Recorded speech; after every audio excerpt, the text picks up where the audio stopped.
Seja bem-vindo ao canal Os Grandes Avivalistas Atuais. Aqui é o pastor Gilson Soares, da Igreja Boas Novas, em Guarabira, na Paraíba, fazendo as locuções das mensagens do reverendo Kent Reagan. Por ser um canal desmonetizado, a sua participação é muito importante. Veja se você está inscrito, dê o seu like, compartilhe com outras pessoas e considere abençoar com a sua melhor oferta para que possamos fazer mais e melhor. Vamos para a mensagem de hoje. Kent Reagan. O que significa crer de coração? A Bíblia diz em 1 Tessalonicenses capítulo 5, versículos 23, Romanos capítulo 12, versículos 1 e 2, e Lucas capítulo 16, versículos 19 e 25, a respeito desse assunto. O homem é um espírito, ele tem uma alma e ele vive no corpo.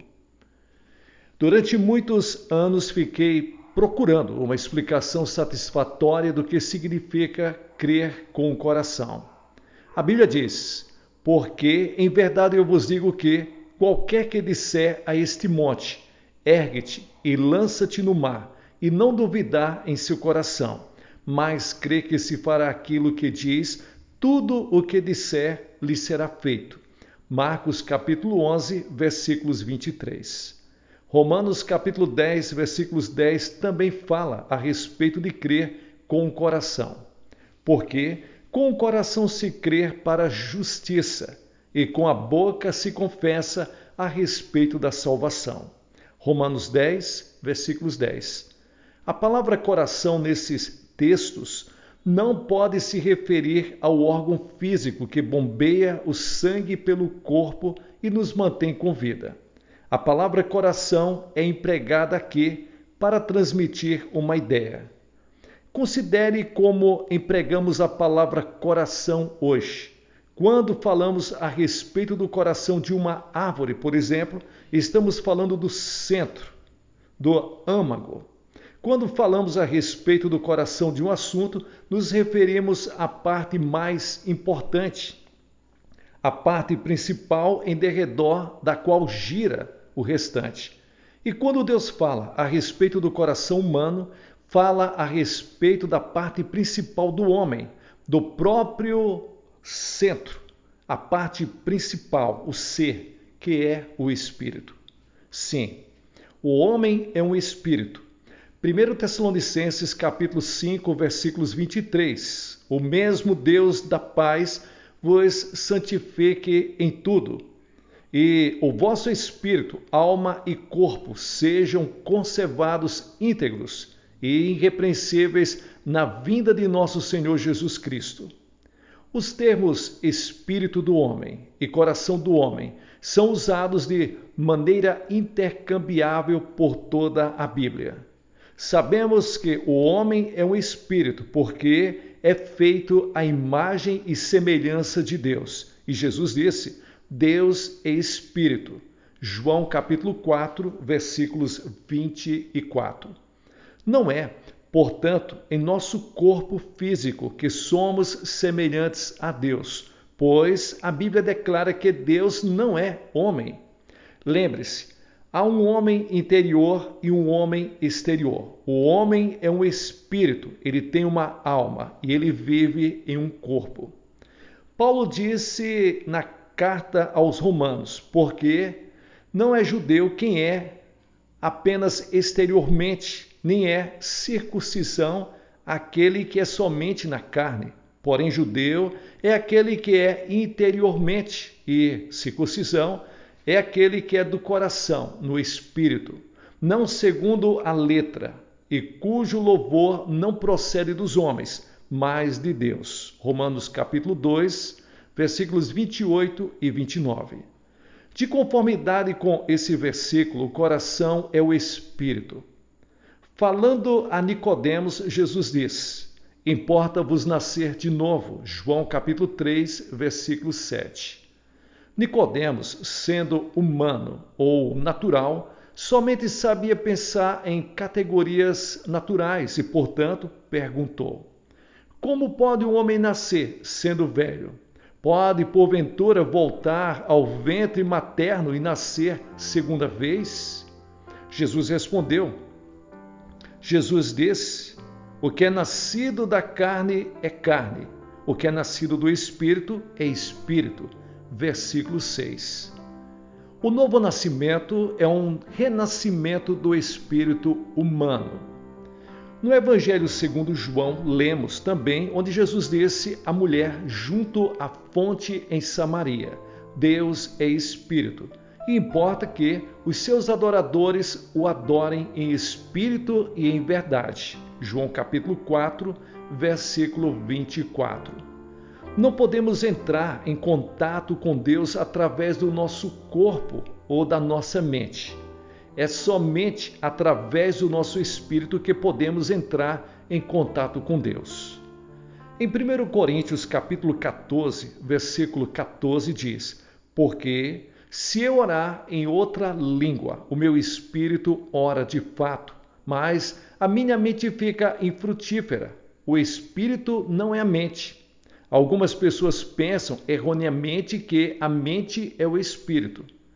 Sabemos, porém, conforme indica esse versículo, que, quando falamos em línguas, isso não provém da nossa mente, nem do nosso próprio pensamento humano, mas do nosso espírito, do mais íntimo do nosso ser, do Espírito Santo dentro do nosso espírito.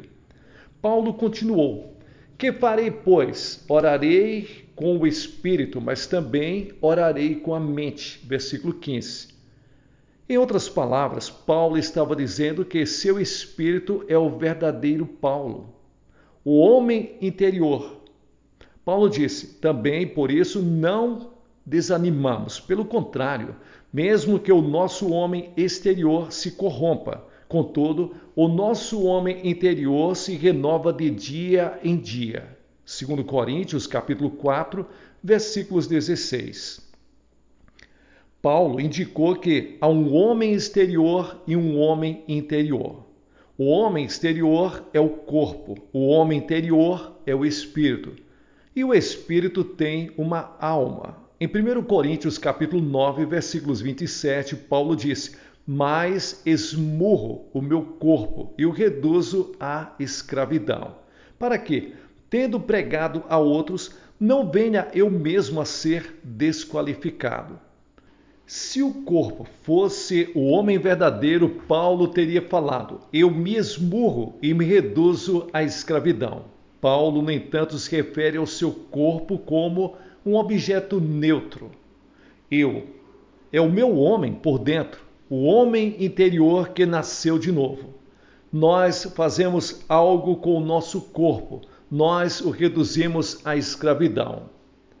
O homem exterior que olhamos não é o homem verdadeiro, mas apenas a casa aonde moramos.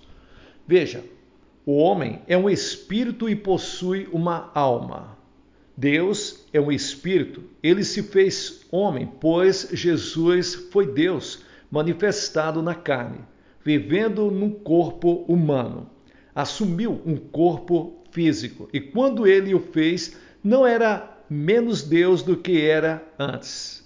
Sabemos que quando o homem deixa o seu corpo na ocasião da morte e quando ele o faz, não é menos homem do que quando tinha seu corpo, conforme comprova a história do rico e Lázaro. Não podemos conhecer a Deus através do conhecimento humano, através da mente.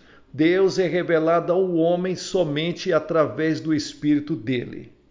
É o espírito do homem que entra em contato com Deus, pois Deus é um espírito. E veja, as coisas espirituais são tão reais como as coisas materiais. Deus é tão real como se ele tivesse um corpo físico, embora ele não o tenha. Ele é um espírito. Deus tem um corpo físico agora, um corpo de carne e osso, mas não de carne e sangue. Depois da sua ressurreição, ele apareceu aos discípulos e esses pensavam que ele era um espírito ou um fantasma. Mas Jesus disse: apalpai-me, porque um espírito não tem carne nem ossos. Lucas capítulo 24 e o versículo 39. Em outra ocasião, enquanto Pedro e alguns dos outros discípulos estavam pescando, viram Jesus na praia. Ele os chamou e foram até ele e começaram a comer. Sim, começaram a comer peixes. Ele estava cozinhando no fogo aberto.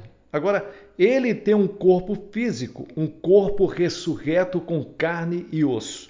E Jesus, que agora está no céu com seu corpo físico, não é mais real do que o Espírito Santo ou Deus Pai. Note que não dizemos que Deus é Espírito, mas sim que Deus é um Espírito. Algumas pessoas pensam que Deus é Espírito, no sentido de algum tipo de influência impessoal. Embora digamos que Deus é um espírito, isso não significa que ele não tem forma na dimensão espiritual, porque ele tem. Os anjos são espíritos, mas não deixam de ter uma forma, um corpo espiritual. Em certa ocasião, quando os israelitas estavam cercados pelo exército sírio, o servo do profeta Eliseu ficou cheio de medo ao ver as hostes inimigas cercando a cidade, equipadas com cavalos e carruagens.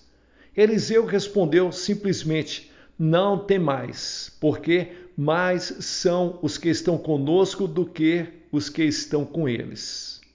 Orou Eliseu e disse: Senhor, eu te peço que abras os olhos para que esse homem veja. O Senhor abriu os olhos do moço e ele viu que o monte estava cheio de cavalos e carros de fogo em redor de Eliseu. Isso está escrito em 2 Reis, capítulo 6, versículos 16 e 17. Às vezes, conforme a vontade de Deus, os anjos podem assumir uma forma na dimensão natural, onde podem ser vistos. Em Êxodo capítulo 33, lemos que Deus falava com Moisés face a face, versículo 11. Embora Moisés não visse o rosto de Deus porque uma nuvem estava ali. Não me poderás ver a face, porque homem nenhum verá a minha face e viverá. Versículo 20.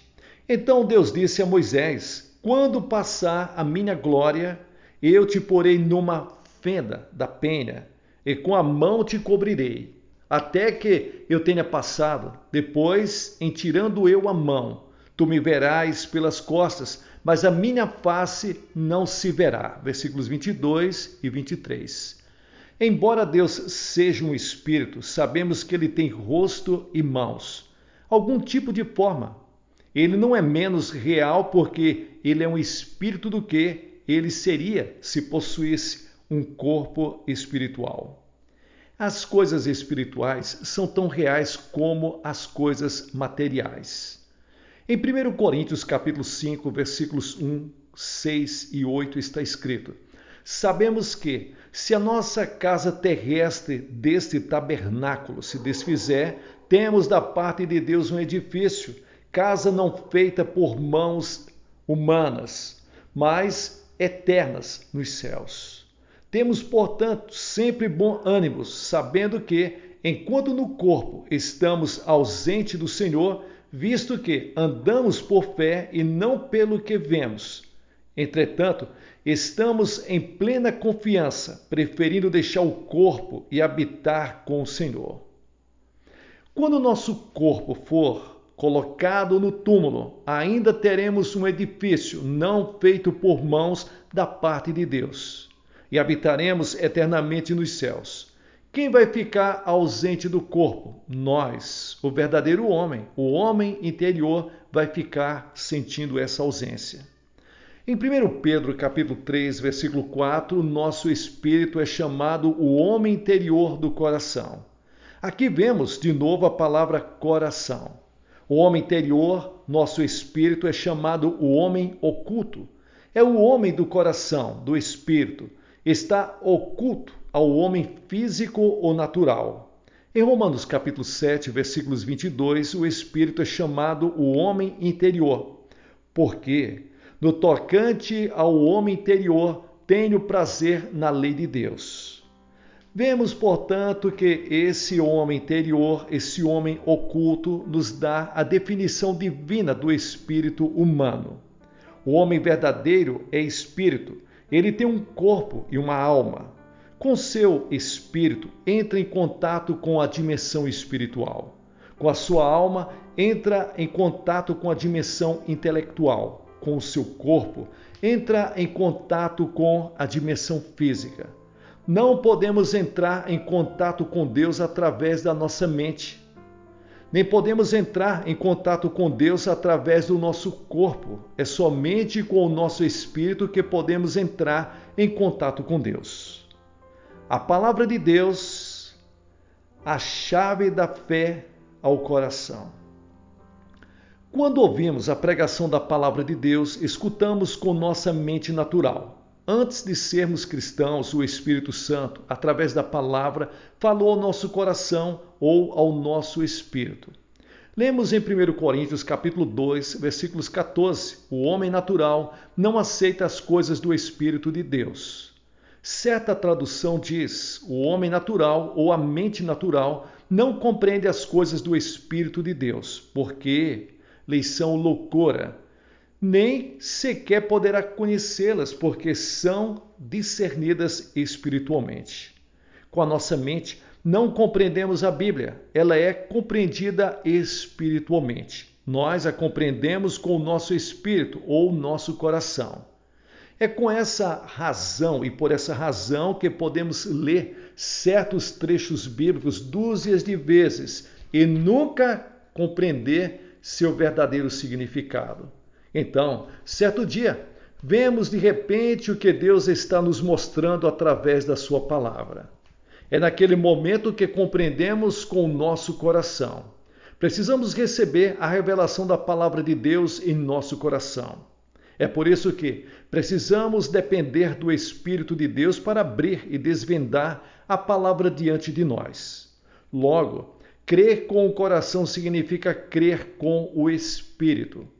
Como nosso espírito consegue fé que nosso intelecto não pode obter? A resposta é através da palavra de Deus.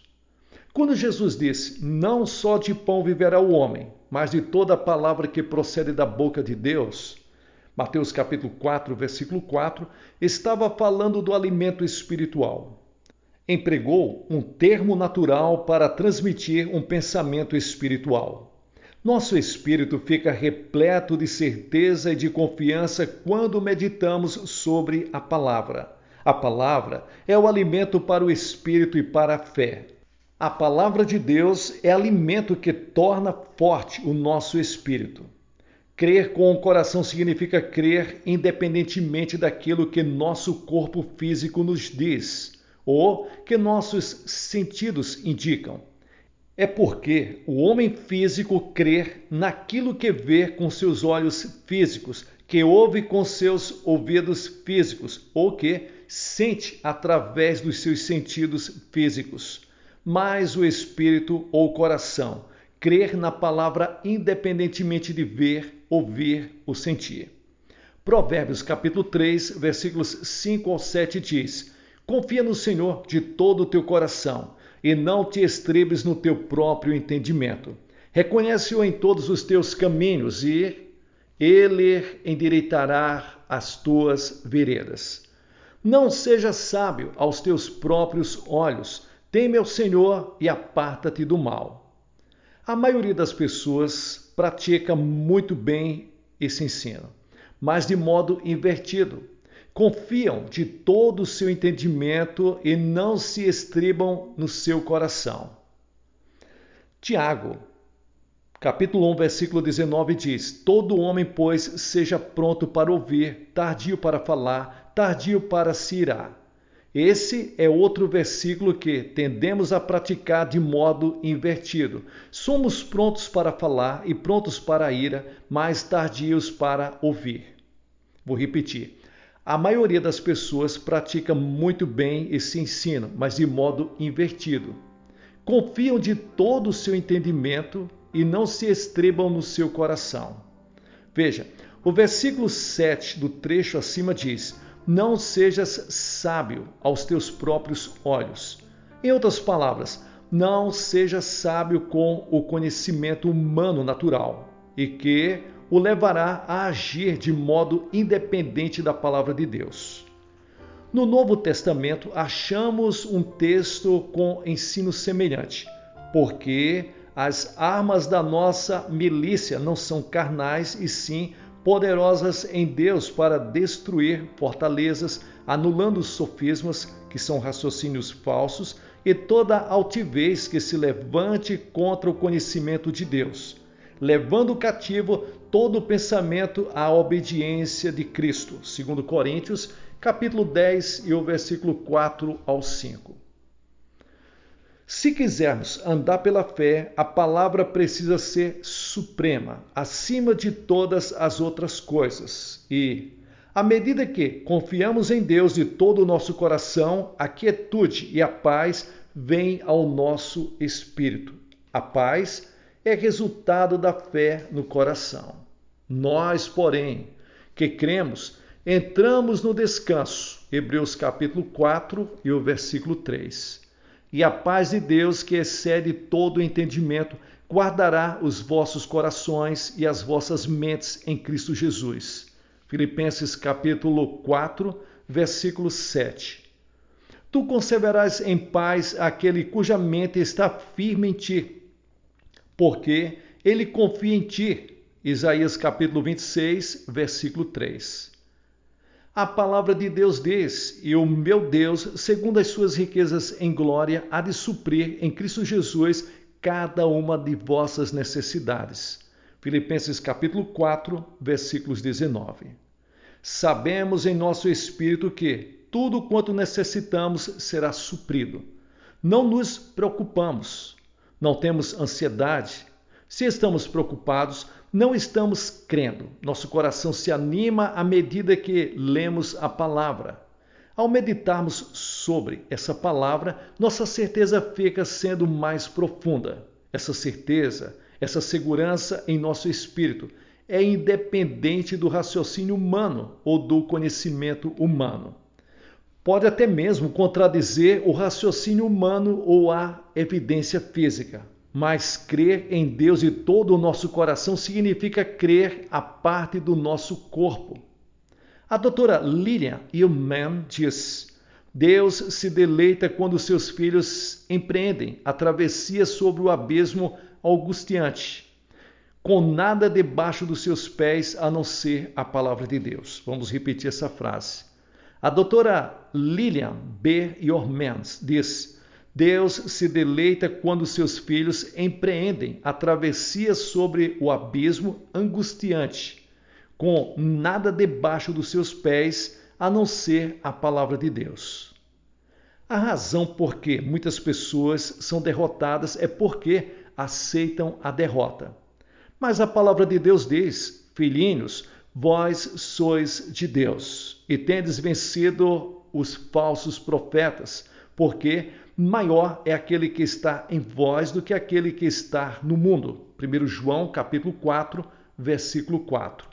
O Espírito Santo surge dentro de nós e sabemos que não podemos ser vencidos. Sabemos porque cremos. E Provérbios, capítulo 3, versículo 5 diz: confie no Senhor de todo o teu coração e não te estrebes no teu próprio entendimento.